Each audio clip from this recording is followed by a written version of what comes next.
Kuri uyu wa 23 Nyakanga umwaka wa 2024, Emmanuel Sinzohagera arongoye inama nkenguzamateka yarabajije umushikiranganji Dr François Havyarimana mu vyo ajejwe harimwo indero n'ubushakashatsi igihe yari umutumire mu nama nkenguzamateka.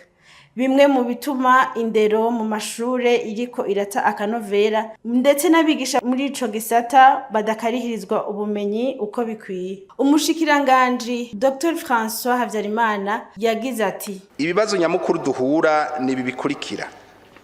Ubwa mbere mu bushikiranganji tujejwe turafise ubukene bw'abigisha, ugasanga biba ngombwa ko dukoresha abakutsa kivi n'abakorera bushake mu mashure y'intango n'ayisumbuye. Abo nta musaruro mwiza baheza ngo bazane, kuko kenshi usanga bariko biruka muri utu canke turiya. Notanga akarorero nko muri kino gihe duheruka gutangura umwaka, abakutsa kivi twakoresha benshi bari muri rusansuma.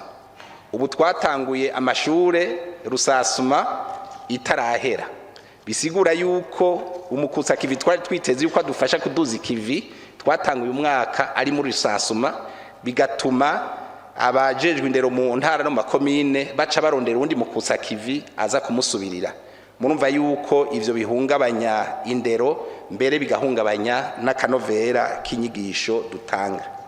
Ubugira kabiri, turafise ubukene bw'ibikoresho fasha nyigisho na cane mu mashure y'ubuhinga n'ay'imyuga. Tubibutse ko amashure y'akarorero agera kuri 5 mu gihugu cose, mu ntara za Gitega, Makamba, Bujumbura, Ruyigi na Ngozi.